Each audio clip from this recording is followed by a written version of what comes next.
May 2026, the world will gaze with absolute focus on Holyrood. The world will not blink until events come to pass that will define the next generation of their lives. Absolutely naff all to do with the Scottish elections and everything to do with Grand Theft Auto 6 coming out from Rockstar North across the street from the Scottish Parliament. Yes, the Scottish Parliament is not the most important building in Edinburgh to the rest of the developed world. It is the Rockstar North studio in the old Scotsman building. I maybe say that slightly flippantly, but this game, this cultural phenomenon, is the world's biggest entertainment franchise. This game has taken more time to develop and cost more, somewhere approaching $2 billion, than it took to build the Burj Khalifa, the world's largest. Let that settle in for a second. A single video game is a more monumental human endeavor than the largest physical structure we have ever built. That's what the games industry is. That's the industry that's right at the core of many of our businesses. And it's an industry, as I've just demonstrated, in which Scotland leads the world. It's not kind of competitive, it's there. We are the best at this. And the story for that, and we'll expand beyond Grand Theft Auto for sure, but the story for that begins, as David Sainsbury pointed out, right back in my hometown of Dundee. The city of jute, jam and journalism, and now in the 21st century is epitomised by my 4J studios, the extra J of joysticks. We have, since the late 1980s and early 1990s, created a city where there are more game developers per head of population than anywhere else on earth. And that's even counting the fact that our pals at Rockstar North went off to the distant shores of Edinburgh. So if you cut back to the late 1980s in Dundee, what did it look like? Well, some people would say pretty desolate, pretty desperate. And indeed, it was the dying throes, and it looked like some peak, some wonderful things going on, but the dying throes of the jute industry, which was, turned Dundee into one of the richest cities on the planet at its peak. It was gone, absolutely gone completely. The Marshall Plan businesses that existed in Dundee of Levi Strauss, I can't remember the name of the fridge manufacturer that came over from the States, but NCR, which was actually pushing amazing technology into the world of cash machines, and Timex were somewhat in their dying throes, in the way that Jim talked about those Silicon Glen businesses of the 1990s. But out of those burning embers that were left of Timex came a glimmer of hope. Good old entrepreneurial legend in the UK, Sir Clive Sinclair, had decided that Dundee was the manufacturing base for the Sinclair Spectrum.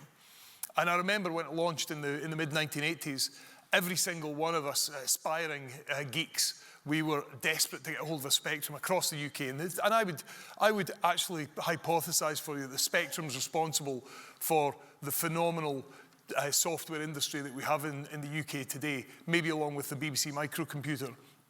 But I'm not going to waste time on that today. I'm going to tell you about the Spectrum in Dundee, manufactured the cheapest home computer anybody in the world had really seen at that point, selling for between 150 and 200 pounds, unless you lived in Dundee, where for the princely sum of a fiver and a well-positioned pack of Embassy Regal cigarettes, you could acquire a Sinclair Spectrum for home use. I personally had 6 at that point. But these were things mass-manufactured, lots kind of slightly defective, not quite useful for full retail. Every kid in Dundee had one. And out of that, I promise you, came the games industry that's there today. David Jones, one of the founders of DMA, who originated the game called Lemmings, which in the early 1990s was an enormous success, bought by Sony. His company then went on to develop Grand Theft Auto. My own origin story comes from my best friend and I, who met at school when we were 11. We graduated from Edinburgh and Dundee in computer science, and what I wanted to start a business up for some unknown reason. I spent about a year and a half thinking it wasn't going to be in games, and then after Ferrari and Porsche after Porsche passed me coming out the DMA car park, we decided that we were going to follow those. And there's David's point on cluster. If you know and you can see people achieve close by you, it becomes normal. You know, why do lots of people in LA go into the movie industry? Because everyone knows somebody from the movie industry. Dundee is the Hollywood of the games industry. Let me tell you, ladies and gentlemen, it really is. Everyone in Dundee knows somebody that works in the games industry. And about, where are we now, 2025, 15 years ago, pretty much, our lives changed. We'd built a fantastic business in games. We'd built one business, we'd sold it. We actually had a pretty poor exit process with that business, and we'd started again, and we were on business two. We were about 5 years into business two with 4J Studios when the fateful call came to invite us up to Stockholm to meet the founders of Mojang, the guys who'd created Minecraft back in 09-10. And at that point, we saw that they had something special, and we were at a time in our career where we agreed to take risk and effectively take a piece of that Minecraft business and develop it here in Scotland. That decision that we made then has led us to become, alongside Rockstar, you know, responsible for one of the most successful games ever made. A game that we thought would possibly sell 1 million or 1.5 million copies, went on, in our case, to sell 70 million copies, 260 million pieces of extra content that we built for it as a franchise that sold 300 or 400 million copies globally. You know, almost as good as a blockbuster drug, to be honest. But we went on, and that went on to be bought by Microsoft a few years ago for over $2.5 billion, 5 years after it came out of bedroom in Stockholm. That's the speed and pace which games can change the fortunes of those involved with them and build scale. So that journey continues in Dundee, and I don't have time between here and your lunch to tell you about the phenomenal number of successes that are happening, but believe me, it's only the beginning. And it's the beginning of a scale-up and cluster story that I truly think can be enormously impactful on the Scottish economy, not just a nice sideshow or part of a bigger story. And that comes down to one thing that I believe, when we talk about inclusivity, there is no better social welfare policy than a well-paid job and a fulfilling career, and an ambition that permeates a society, that a society believes and has confidence in itself. And those incredible industries like ours, like the drug discovery businesses that can come out of places like University of Dundee and the biotech clusters, these are what we need to shoot for. And we can't undershoot, we can't underestimate, and we can't be, you know, we can't lack in confidence when we believe that those are the beginnings of what comes next. But to do that, and I'm delighted to come with sort of semi-prepared piece today and listen to some of the comments that were made, because there was incredible comments that got right to the heart of the challenge of education. You know, I don't need to repeat the wonderful contribution earlier about the lack of talented teachers and resource to turn out the talented human beings that are going to help me scale to the next generation of what we're doing now. But it's a disaster out there. And it is a disaster that I think will be partially solved by AI-delivered, technology-delivered and supported solutions. It's the only way, because nobody's truly listening. You know, that classic thing of the right time to build a forest or to plant trees was 25, 30 years ago. Well, we actually did that in the games industry. Abertay University were incredible in their early years of actually listening to us as an industry, taking a massive risk and becoming the first university in the world to formally certificate computer games as a subject area. Today, they are the only university outside the United States in the top 10 globally in this sector, and they remain an absolute pioneer. That's when we did it. The second best time to plant a tree is today. Is get on with it and do it. And we need to plant trees, though. As multiple people have said, this cannot be solved in a year, cannot be solved in a parliamentary cycle. We need to invest for decades to come in the talent base that needs to be fit for purpose. In a world which I'm fond of saying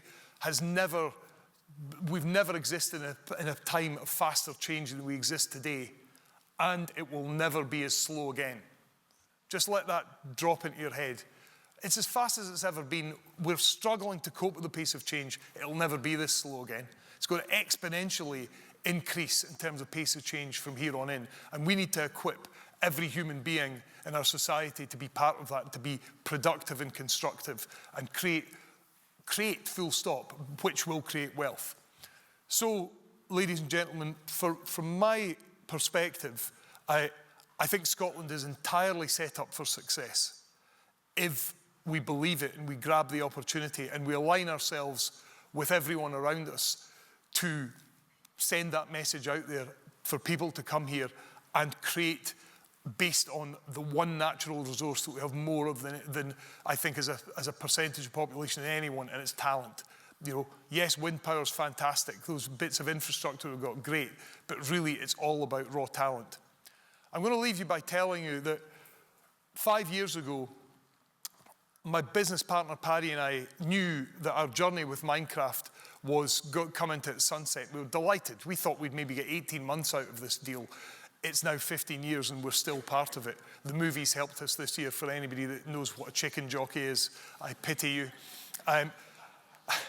But from here, 5 years ago, we started planting the seeds for our next generation of technology. We looked at NVIDIA GPUs and what they could do for us, not just accelerate graphics, not just generic AI, but specifically, we put our best technologists 5 years ago into developing algorithms, in our case, which help procedurally generated worlds exist in a way that they've never done before.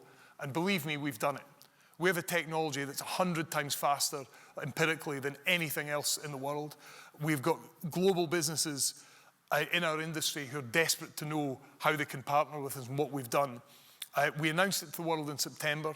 3 weeks ago, we made it available to 512 people to give us a preliminary test. Nobody reacted. That means there are absolutely no geeks in the room, because 512 is a quite important number in the world of computer science, along with 1,024 and others.